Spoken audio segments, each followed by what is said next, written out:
அண்மை செய்தி. இன்று இரவு 8:30 மணிக்கு நாட்டு மக்களுக்கு பிரதமர் நரேந்திர மோடி உரையாற்றுகிறார் என்ற அண்மை தகவல் கிடைத்திருக்கிறது. இன்று இரவு 8:30 மணிக்கு நாட்டு மக்களிடையே பிரதமர் மோடி உரையாற்றுகிறார். தொடர்பான அண்மை செய்தியை நாம் பார்த்துக் கொண்டிருக்கிறோம். தொகுதி மறுவரையறை மசோதா நாடாளுமன்ற மக்களவையில் தோல்வியடைந்த நிலையில் தற்பொழுது அது தொடர்பாக பிரதமர் மோடி இன்று இரவு 8:30 மணிக்கு நாட்டு மக்களிடையே உரையாற்றுவார் என்ற தகவல் வெளியாகியிருக்கிறது. அண்மை செய்தியாக பார்த்துக் கொண்டிருக்கிறோம். இதுகுறித்த கூடுதல் விவரங்களை செய்தியாளர் ராஜேஷ் வழங்க நாம் கேட்கலாம். வணக்கம் ராஜேஷ், கூடுதல் விவரங்கள்.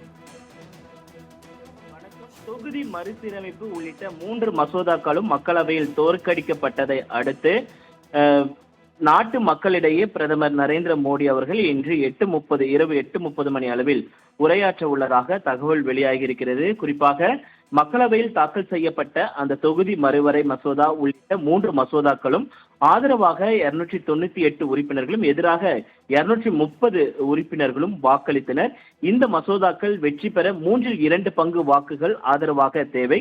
அந்த வகையில் தொகுதி மறுவரை மசோதா நிறைவேற கிட்டத்தட்ட 326 வாக்குகள் தேவை. அது கிடைக்காத காரணத்தினால் அந்த 3 மசோதாக்களும் தோல்வியடைந்தன.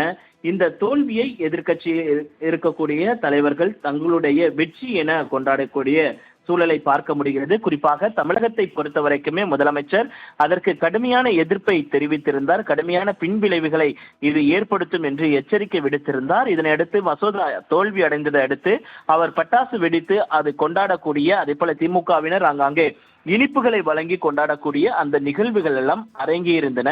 இது பாஜகவிற்கு மிகப்பெரிய ஒரு பின்னடைவாக பார்க்கப்படக்கூடிய சூழ்நிலையில் இந்த 3 மசோதாக்களையும் எதிர்க்கட்சிகள் ஏன் எதிர்த்தன, ஏன் தோல்வி அடைந்தது, இந்த மசோதாக்களை ஏன் கொண்டு வர மத்திய அரசு முனைந்தது என்பதெல்லாம் குறித்து பிரதமர் இன்று நாட்டு மக்களிடையே சரியாக இரவு 8:30 மணி அளவில் உரையாற்றுவார் என்ற தகவல் வெளியாகி இருக்கிறது. அருணேஷ், கூடுதல் விவரங்களுக்கு நன்றி ராஜேஷ்.